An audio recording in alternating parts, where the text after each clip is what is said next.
55,88,669। Third gender के मतदाताओं की संख्या 187 है, 187। प्रथम चरण में जो दिव्यांग हमारे मतदाता हैं उनकी संख्या है 1,42,010। जो 85 साल से ऊपर के मतदाता हैं, 85 प्लस के मतदाता हैं, उनकी संख्या है 46,463। 100 प्लस के जो मतदाता हैं, 100 साल से अधिक आयु के मतदाताओं की संख्या प्रथम चरण वाले मतदान क्षेत्रों में 771 है, 771। 18 से 19 साल के जो हमारे वोटर्स हैं उनकी संख्या 3,44,244 है, 3,44,244। और जो सर्विस वोटर हैं, जिनको हम जो सेना में लोग हैं जो ETPBS से मतदान करते हैं, उनकी संख्या 10,522 है। तो ये तो मतदाताओं की संख्या की स्थिति है। अब जो मतदान केंद्र हमारे हैं वहाँ हम लोगों ने सारी व्यवस्थाएं की हैं। गर्मी को ध्यान में रखते हुए छाया की व्यवस्था, पानी की व्यवस्था, मेडिकल किट, ORS पैकेट्स वगैरह संपूर्ण व्यवस्था की गई है, क्योंकि गर्मी धीरे धीरे बढ़ ही रही है। ये जो हमारे मतदान केंद्र थे 13,588 जो मैंने पहले बताया, उसमें जो हम लोग पिछली बार भी हम मनाते हैं पिंक पोलिंग बूथ, वैसे मतदान केंद्र जिनमें चारों जो हमारे पोलिंग पर्सनल हैं वो महिलाएं होती हैं, उनकी संख्या है 1,118। तो प्रथम चरण में जो मतदान केंद्र हैं उसमें 1,118 मतदान केंद्र पिंक पोलिंग बूथ हैं हमारे। जो हमारे दिव्यांग साथियों के द्वारा जो मैनेज्ड बूथ होंगे उनकी संख्या 33 है। इसके अतिरिक्त बालाघाट में जो कि थोड़ा नक्सल प्रभावित है, उसको देखते हुए जैसा हम लोगों ने विधानसभा के दौरान किया था वो इस बार भी किया है। तो एक एयर एम्बुलेंस हमारी जबलपुर में स्टेशन है और एक हेलीकॉप्टर हमारा बालाघाट में है, ताकि किसी भी प्रकार की यदि आवश्यकता पड़ती है तो तत्काल हम आवश्यक सुविधाएं मुहैया करा सकें। अपने यहाँ हेलीकॉप्टर से पार्टियों को ले जाने की आवश्यकता नहीं पड़ती, तो हेलीकॉप्टर हम लोग किसी प्रकार के रिलीफ और रेस्क्यू के लिए बालाघाट में रखते हैं और एयर एम्बुलेंस जबलपुर में रखते हैं। और प्रथम चरण में जो होम वोटिंग हुई है, आप जानते हैं कि 85 प्लस से ज़्यादा के जो लोग हैं और जो वैसे दिव्यांग साथी हैं जिनकी दिव्यांगता 40% से ज़्यादा है, वो घर से मतदान करने का विकल्प ले सकते हैं। तो जिन लोगों ने घर से वोट किया है प्रथम चरण में, 85 प्लस के लोगों की संख्या 5,466 है, 5,466। और जो हमारे दिव्यांग साथी हैं जिन्होंने सुविधा का लाभ उठाया उनकी संख्या है 2,881, 2,881। जो हमारे एसेंशियल सर्विसेज थी, अति आवश्यक सेवाएं, जिसमें इस बार हमारे पत्रकार साथी भी शामिल थे, उस श्रेणी से जिन लोगों ने पोस्टल बैलेट की सुविधा का लाभ उठाया है वो हैं 536, 536। अब यदि हम लॉ एंड ऑर्डर की व्यवस्था की बात करते हैं तो जब से आचार संहिता आरंभ हुई थी और तब से अभी तक नाकों के माध्यम से जो हमारे नाके लगे हुए हैं, करीब 900 से भी ज़्यादा नाके हैं इंटर स्टेट और इंट्रा स्टेट को अगर हम मिला देते हैं, तो उनके माध्यम से जो सीजर हुआ है वो हुआ है करीब 120 करोड़। इस सीजर की जानकारी मैं आपको दे रहा हूँ जी, मैं एक अलग अलग बता देता हूँ।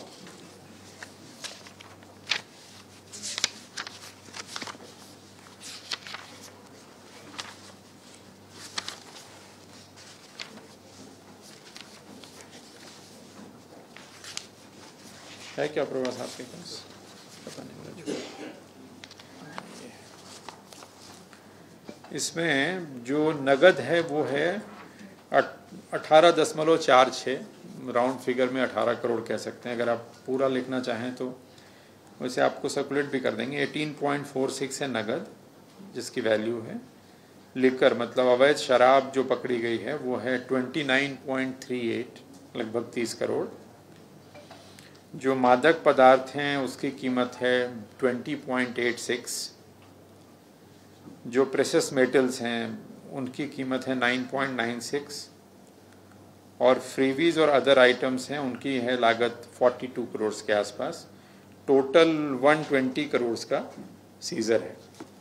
जो हमारे नाके हैं अंतर राज्य के वाले जो बॉर्डर हैं, इंटर स्टेट बॉर्डर हैं 309 और इंट्रा स्टेट बॉर्डर हैं 562। ये राज्य के फिगर में बता रहा हूँ। वर्तमान में जो फ्लाइंग स्क्वाड्स चल रही हैं उनकी संख्या है, सर इसको एक बार रिपीट कर दीजिए। इंटर स्टेट जैसे यूपी 5 राज्यों से हमारी सीमाएं लगती हैं। इंटर स्टेट नाकों की संख्या है 309 और इंट्रा स्टेट है 562। फ्लाइंग स्क्वाड है हमारे 793 और जो स्टैटिक सर्विलांस टीम होती है जो SST है वो है 912। तो इस तरह से ये सीजर की जानकारी है जो आपसे मैंने साझा करी। और टोटल जो आर्म्स लाइसेंस हैं हमारे यहाँ राज्य में वो हैं 2,84,503। 2,84,503 शस्त्र के विरुद्ध, शस्त्र धारकों के शस्त्र के विरुद्ध अभी तक जो हम लोग जमा करा चुके हैं वो है 2,72,937। तो लगभग 60% आर्म्स जमा हो गए हैं। जो आर्म्स जमा नहीं हुए हैं वो उस श्रेणी के हैं जिनको छूट होती है, जैसे बैंक के गार्ड्स होते हैं, कई सुरक्षा कर्मी होते हैं, कई लोगों का आत्मरक्षा वाली बात भी होती है।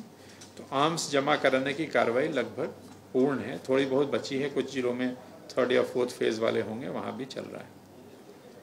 जो अपने 107-16 के केसेस होते हैं जिसमें हम प्रतिबंधात्मक कार्रवाई करते हैं ट्रबल मेकर्स के खिलाफ या जिनके खिलाफ पुराना प्रकरण वगैरह रहा है, तो आचार संहिता लगने से अभी तक की अवधि में 2,37,636 लोगों के विरुद्ध 107-16 की कार्रवाई की गई है।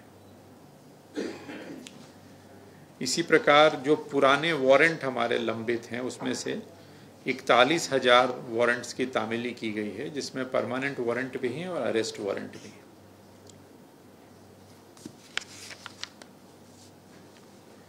आचार संहिता लगने के बाद से ही आप जानते हैं कि जो नारे या होर्डिंग्स वगैरह या उसको हटाने की, मिटाने की कार्रवाई की जाती है, पोस्टर बैनर हटाने की, वॉल राइटिंग मिटाने की, तो टोटल अभी तक 8,80,966 प्रकरण एक तरह से आप कह सकते हैं जहां पे इनका रिमूवल किया गया है, गवर्नमेंट प्रॉपर्टी से, पब्लिक प्रॉपर्टी से और प्राइवेट प्रॉपर्टी से।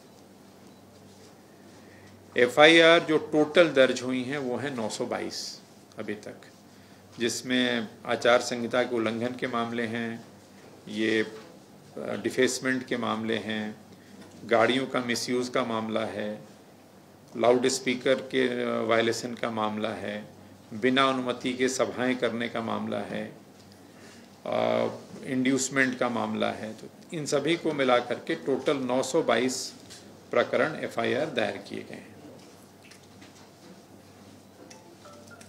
सी विजिल जो हमारा ऐप होता है जिसमें सिटीजन्स अपनी कोई भी शिकायत कर सकते हैं व्हाट्सएप मैसेज के माध्यम से या वीडियो क्लिप के माध्यम से, इसमें अभी तक 3,380 शिकायतें हमें प्राप्त हुई हैं, जिसमें से 2,190 शिकायतें सही पाई गईं जिनका निराकरण समय सीमा में किया गया। एक और ऐप है या पोर्टल है सुविधा ऐप, जिसके माध्यम से पॉलिटिकल पार्टी के लोग अनुमति मांगते हैं, कैंडिडेट्स अनुमति मांगते हैं, चाहे वो रैली की अनुमति हो, चाहे वो वाहन की अनुमति हो। तो सुविधा ऐप का भी उपयोग किया गया है राजनीतिक दलों के द्वारा और अभी तक सुविधा ऐप के माध्यम से 3,613 परमिशंस जारी की गई हैं। तो जो ऐप्स हैं उनका भी अच्छा उपयोग हुआ है। सभी मतदान केंद्रों पे जो आवश्यक मूलभूत सुविधाएं हैं वो हम लोगों ने सुनिश्चित की हैं, जिसमें रैंप है, व्हीलचेयर की व्यवस्था है, पीने के पानी की व्यवस्था, छाया की व्यवस्था आदि आदि।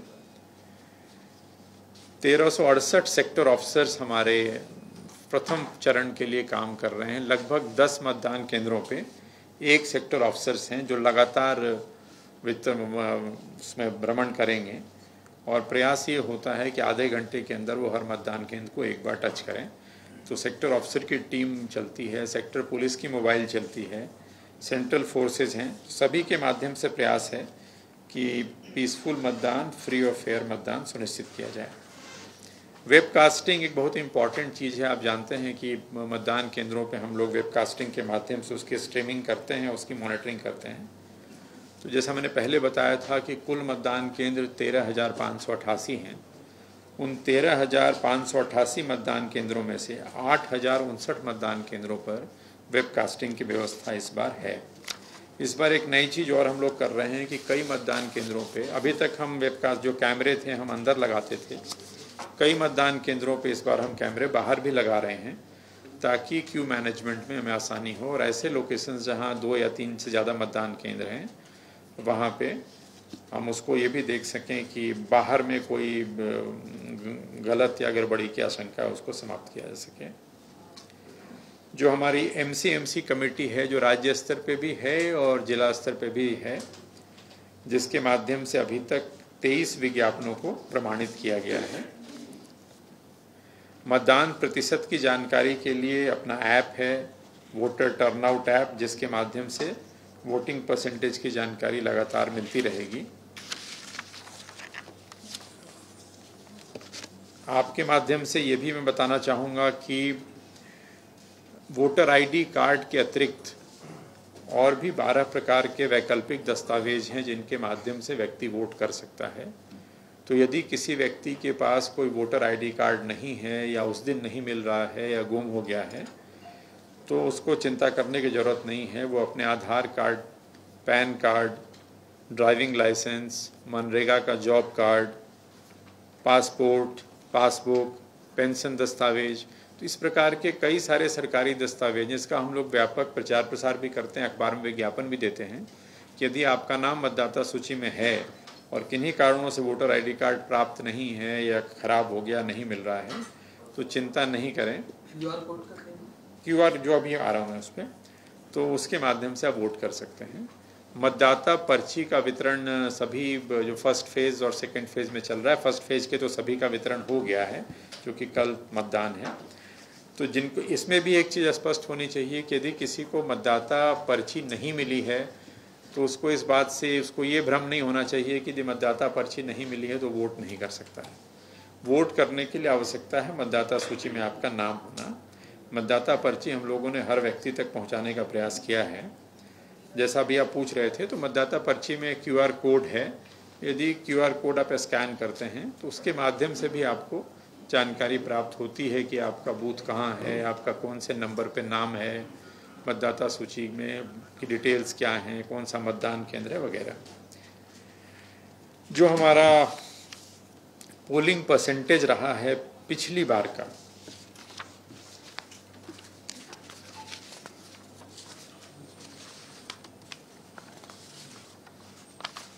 लास्ट अगर हम देखें लोकसभा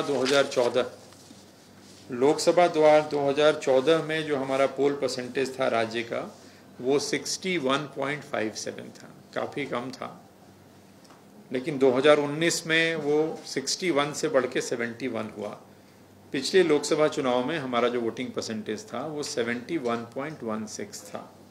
तो लगभग 10% का इंक्रीज़ हमने किया था 2014 से 2019 में।